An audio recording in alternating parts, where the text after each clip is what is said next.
del ingeniero Ramón Alburquerque. Muy buenos días. Saludos, amigos del mundo. Desde el estudio Willy Rodríguez de la Z101 saludamos primero a los comunicadores de alto nivel intelectual que solo la Z se permite tener en República Dominicana, y al mismo tiempo al propietario don Bienvenido Rodríguez, con quien compartimos muchas de las reflexiones que sirven de fundamento para estas opiniones que emitimos semanalmente a través del Gobierno de la Mañana, las noticias mejor analizadas, más oportunamente servidas para que les sirvan a usted de fundamento en sus diarios quehaceres. Hoy vamos a tocar el tema que no por haberse preconocido deja de ser importante, y es el lanzamiento de la precandidatura de Donald Trump a la presidencia de Estados Unidos, que está pendiente todavía de una formalización en un ritual todavía mayor que el que celebró en los salones de su propiedad de Mar-a-Lago, en la Florida. ¿Por qué esta candidatura tiene características especiales? Porque si bien Trump rompió modelos en su aparición hasta ir descartando uno por uno a los aspirantes a la presidencia para las elecciones del 2016, ahora el beneficio del newcomer, el recién llegado, el que estrenaba nueva vida, el que se convirtió en portador del pensamiento del fenómeno de la posverdad, del negador de todo, del líder de los frustrados o semifrustrados por no haber alcanzado el nivel de prosperidad que en una sociedad la más poderosa económicamente de la historia de la humanidad no le ha permitido alcanzar a muchos que se consideran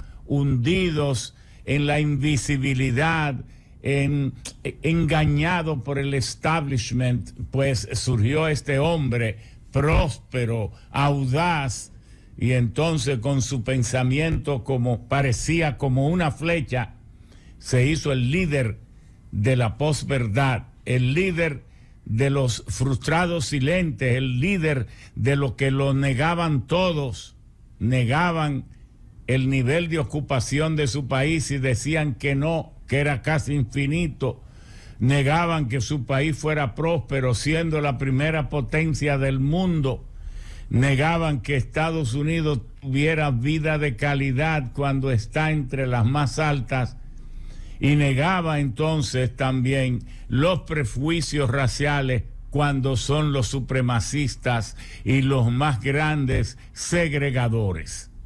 En medio de toda esta confusión surgió Trump y fue descartando uno a uno aquellos aspirantes hasta colocarse y ganar las elecciones a una Hillary Clinton que fue víctima del éxito de su esposo y fue víctima de haber sido vista como quien aguantó el extremo en los escándalos de su esposo con Mónica Lewinsky, y todo esto la hizo representante de un establishment victimario de todo el mundo.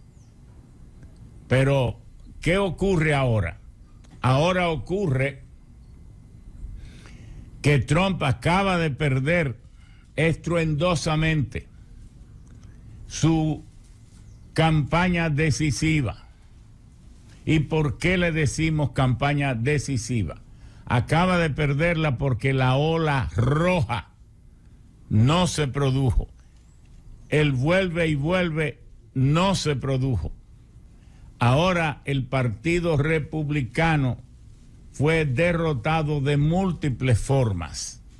Una gran cantidad de los candidatos apoyados por Trump perdieron. Kari Lake, su acariciada amiga a la gobernación de Arizona, perdió las elecciones. Y muchos otros la perdieron también. Pero de la misma manera,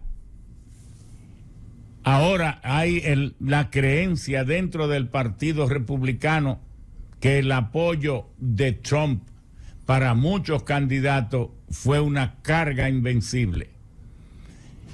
Ahora ha surgido también el gobernador de la Florida, DeSantis, con 44 años y una esposa embrujadora, un instrumento poderoso para hacer campaña, y ha obtenido casi 20 puntos por encima de su rival. Un elemento atractivo para los republicanos en esta situación aparentemente difícil para ellos. Pero el expresidente Mike Pence es su arma más letal, porque saca un libro ahora explicando su participación, cómo tuvo que resistir el que se le obligara a defraudar los resultados electorales de su país, que ha pretendido por décadas ser el ejemplo democrático de la democracia representativa para el mundo. Cómo tuvo que huir dentro del propio Capitolio, él como presidente del Senado, porque los vicepresidentes en Estados Unidos son presidentes del Senado de Estados Unidos. Cómo tuvo que huir a una cacería de dónde está la cabeza de Pence. Todo esto habrá de pesar, pero una nación que pretende que las otras naciones le devuelvan a Julian Assange por los papeles de Wikileaks, ¿cómo puede permitir a un presidente entonces que se lleve los documentos secretos que corresponden al Archivo Nacional de la Nación para su casa, donde ha tenido que intervenir el Departamento de Justicia y el Procurador General de la República, y todavía se resiste a entregar, como se dice, otros documentos? Una nación donde Frank Sinatra, los más altos astros del arte, del entretenimiento, de la fama, tenían que ir a la cárcel por no pagar sus impuestos. Ahora tiene a un presidente que juega con las declaraciones juradas de impuestos y nadie sabe si defrauda o no, porque sabe esconderse como el maquey. ¿Cómo entonces hacer un buen candidato a una persona, que se vio en la televisión asusando a turberos para que asaltaran el Capitolio, con estos juicios que le persiguen? Juicio por la insurrección, juicio por perturbar el tránsito democrático en el cambio de gobierno de la primera nación del mundo, juicio por violar los secretos de los archivos de la nación más poderosa del mundo, juicio por no tener claro el pago de sus impuestos. Nos preguntamos, ¿será verdad que este personaje aspira en serio a buscar, porque sería la primera persona que aspiraría por 3 veces a la presidencia de la República en el Partido Republicano? Ya lo fue y fue electo Franklin Delano Roosevelt, que fue electo en el 33, 37, 38, 41, 42 y luego murió en el poder en abril del 1945.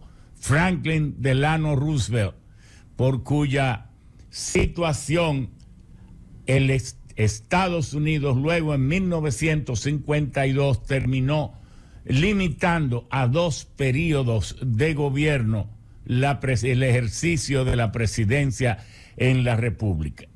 Todo esto hace que la presidencia en Estados Unidos se convierta en un elemento atractivo para todo el mundo, porque ante estas gestiones del presidente Biden, quien no convence pero vence, porque quién iba a pensar que este viejito iba a ganar la candidatura presidencial después de haber dicho que no iba a aspirar, entristecido hondamente por la muerte de su hijo y por otros problemas familiares.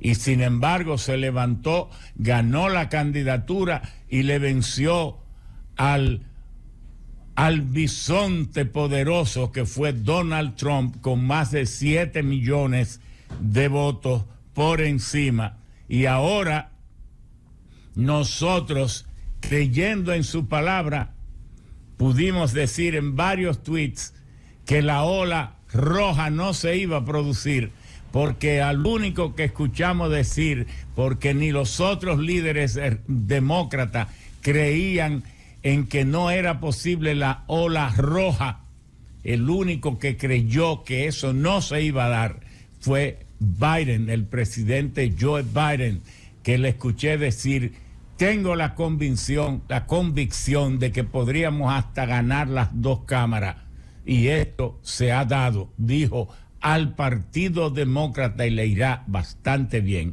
Ahora se lanza una tarea ciclópea yendo a Indonesia, a Bali, y luego a otros países a tratar de participando en el G20 y en otras reuniones decisivas, en el COP21 y todo esto, tratando de recomponer las relaciones con la poderosa China.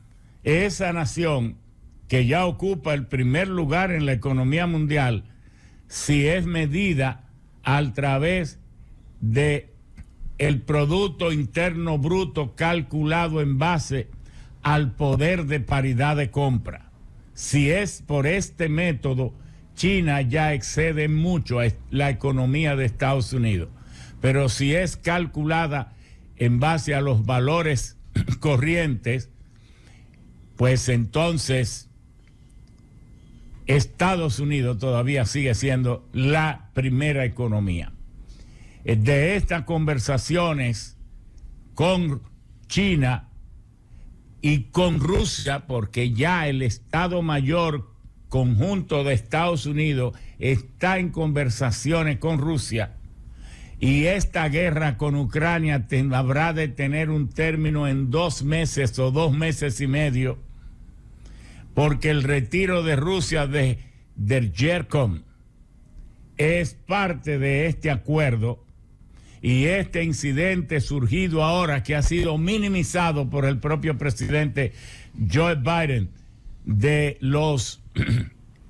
las explosiones que han ocurrido al este de Polonia, revela el tratamiento mismo del incidente, que en vez de ser fundamentalista o sensacionalista, Estados Unidos lo ha tomado con sangre fría. Y claro, tiene que ser tomado así, porque si Polonia invoca el artículo 4 de la OTAN o el artículo 5, entonces todas las demás naciones miembros de la OTAN tendrían que ir preparándose para apoyar a Polonia en alguna acción, si así fuere, contra Rusia. Y esto parece que está siendo debidamente aclarado.